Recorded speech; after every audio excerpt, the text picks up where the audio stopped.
Okay, we got an issue, boys and girls. It's 8:53 in the morning, and it's June 5th, 2023, Pacific Standard Time. A couple of days ago, as reported by Axios and Media Matters and picked up by every other person, YouTube decided to reverse, and I'm reading this off of Axios right now. YouTube reverses misinformation policy to allow U.S. election denialism. They're allowing the statements and the postings to remain on YouTube regarding the election never happened the way it had happened. And all the denialism coming from the GOP party and from the Freedom Caucus and all the Trumplicates out there, they're allowing it to be out there. Apparently, the media companies are having issues over this. They're having issues concerning about the First Amendment, how this applies towards everything in their department, and there's no regulations as of yet coming from the conservative idiots in the U.S. representatives, and not to mention the Senate. There are no guidelines regarding the situation.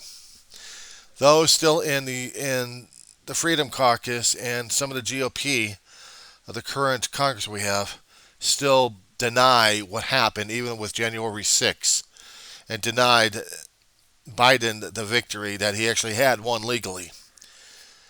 And they're going to be allowing this misinformation out there.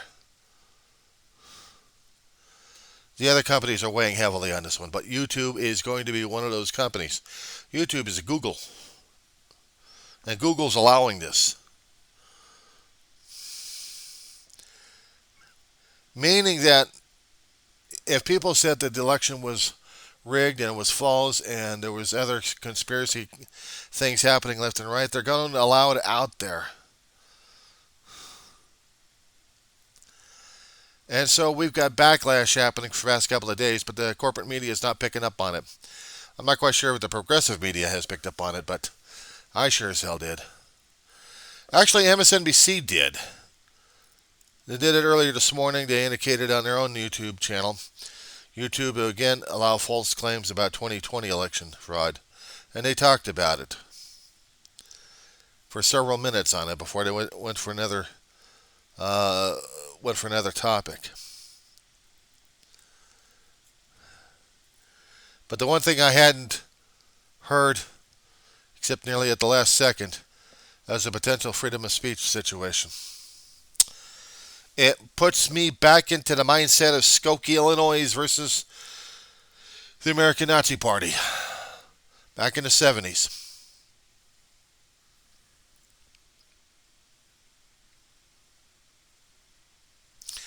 Only in this situation, the companies of the telemarketing at this point over here, of the telemedia that we have, of everything that we deal with socially, posting our videos, posting our viewpoints. Apparently, the fact checkers are going to be not going to be stringent on these. They're going to be tearing us apart left and right. I mean, they should be tearing up apart left and right due to guidelines that they would have. The problem is we'd have no government regulations to help these guys out, so they're going to be doing their own. Is it right? For a political debate happen in a democratic society at this point over here, we have to hear both sides. No matter how many times we really regret the living crap out of hearing the other schmuck telling us what his viewpoints are. No matter how much vile they are. I'm going to be bringing up the American president situation at this point over here because back in the 90s when Michael Douglas was doing this movie, he was talking about hang on. Yeah. About our own democracy, the people who wrote this, and the creator for the movie. This is the most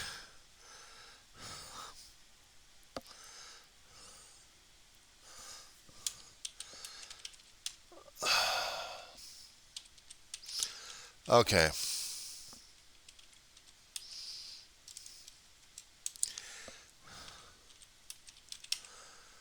All right. I need the quotes. Also, I need the video on this one because you need to understand it, what they were talking about. Okay, coming from, let's see. I need to get back in that one. The speech that Michael Douglas's character did is very important because it tells us everything we need to know about democracy and how hard this damn thing is. And that hardly anybody else understands it.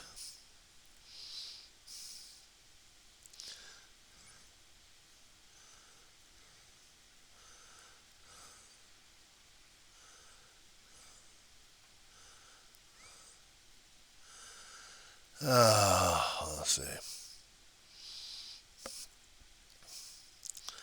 I'm trying to get the speech. Give me a second here.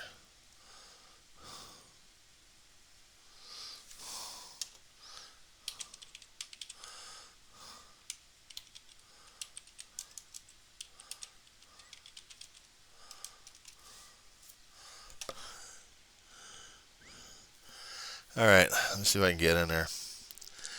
There's on the AmericanRhetoric.com.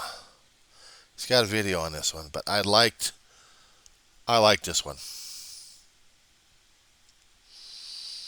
And it starts off with the speech. And I think it's the most important thing that we keep forgetting. The reason why I keep referring over to what matters the most, when I keep seeing all these movie quotes, and I know the writers are thinking about these things, and I follow along the lines. Okay, there was a section in there. I'm going to see if I can read this entirely. Reporter, Robin, will the president ever respond to Senator Rumsden's question about being a member of the American Civil Liberties Union? President Shipper replies, yes, he will. Good morning. It's all right. Please keep your seats. Good morning. For the last couple of months, Senator Rumsden has suggested that being a president of this country was, to a certain extent, about character. Well, although I've not been willing to engage in his attacks on me, I have been here 3 years and 3 days, and I can tell you, without hesitation, being president of this country is entirely about character. For the record, I am a card-carrying member of the ACLU, but more importantly, questioned Bob, is why aren't you? Now, this is an organization whose sole purpose is to defend the Bill of Rights. So it naturally begs the question, why would a senator, his party's most popular spokesman and candidate for president, choose to reject upholding the Constitution? Now, if you can answer that question, folks, then you're smarter than I am, because I didn't understand it until a few hours ago. America isn't easy. America is advances citizenship. You gotta want it bad, because it's going to put up a fight. It's going to say, you want free speech? Let's see you acknowledge a man whose words make your blood boil, who's standing center stage and advocating at the top of his lungs that which you spend a lifetime opposing at the top of yours. You want to claim this land as the land of the free? Then the symbol of your country cannot just be a flag. The symbol also has to be one of its citizens exercising his right to burn that flag in protest. Now show me that, defend that, celebrate that in your classrooms. Then you can stand up and sing about the land of the free. I've known Bob Robson for years, and I've been operating under the assumption that the reason Bob devotes so much time and energy and shouting at the rain that he simply didn't get it. Well, I was wrong. Bob's problem isn't that he doesn't get it. Bob's problem that he can't sell it. We have a serious problem to solve, and we need serious people to solve them. And whatever your particular problem is, I promise you, Bob Robinson is not the bit least interested in solving it. He's interested in two things, and two things only. One, making you afraid of it, and two, well, I'm throwing in a two there, and telling you who's to blame for it. That, ladies and gentlemen, is how you win elections. You gather a group of middle-aged, middle-class, middle-income voters who remember with longing of an easier time, and you talk to them about family and American values and character, and you wave an old photo of the president's girlfriend, and you scream about patriotism. You tell them she's to blame for their lot in life, and you go on television and you call her, I'm not going to say the word. And he talks about the character of Sidney Ellen Wade, who was supposed to be the love interest to the American president there. But basically, he's telling people the last section of this quote here. We got serious problems and we need serious people. And if you want to talk about character, Bob, you better come at me with more than just burning a flag and membership card. If you want to talk about character and American values, fine. Just tell me where and when and I'll show up. This is a time for serious people, Bob, and your 15 minutes are up. My name is Andrew Shepard, and I am, capitalize I am, the President of the United States. The reason why this is so damn powerful and important, because it reminds us, this was done in the 90s. This was done in the 90s while we actually had getting out of the Reagan era, and then we get into the Clinton era. And this was reminding us what it is to be American, what it is to know and understand democracy. He was just telling us what it was. Democracy isn't the easiest damn thing. I substitute America with democracy. Especially our form of democracy we have. We have a representative democracy. We have an electoral college set up in the Constitution here. Every state has a group of electors that they get. And those electors gather into conventions and they vote for the president. They vote for the candidate they feel is most valuable for their state, and they will support him to a point. And it is up to the American voters in a general election to vote who the president they want. But the Electoral College is usually happening in the primary elections that would give us an indication who's going to be the guy running into the convention parties. And then after that, it's still going to be up to the electors to decide whether or not, if they're going to be party favorite, they're going to be candidate favorite, or are they going to be favorite to their own selves. And we have to trust in that situation. We have to trust in a situation of representatives that's going to be representing our best interest, because this is how our system of government is. Now, it would have been easier if we actually had a popular government, if we had a popular vote. When the colonies were set up, they set up an electoral college.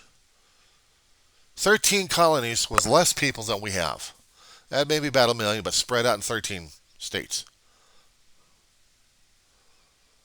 We got multiple times of that in different states. We have large urban centers out there. Some of them are getting gerrymandered left and right. And we're having issues over what democracy means to each one of us and each group. But it's something we still have to fall back on. It's something that's in our core that we've been raised in like crazy. And this is important for us. I'm going to get this link. I'm going to put this link into my video when I get it posted, and I will show it to you folks. But this, to me, is an example why we are. How important it is that we have to follow our traditions, our values, our rules, our regulations. And it's also an understanding of the things we still have to do. We are an incomplete country. We are an incomplete nation. And we are ever growing or changing or mutating into something. We cannot roll back our lives into the Mussolini eras that we've been going through. You're going to be restricting books. You're going to be restricting ideas. You're going to be changing the colleges to think about conservative and only just one way of thinking and not open-minded. Then I keep calling you, you're Mussolini. Screw Germany. You're Italy now. You're Mussolini. You want it all authoritative. That's what you want. You want a Putin era. Pisses you off? Good. Said before, I had blamed a lot of people because they listened to this bullshit.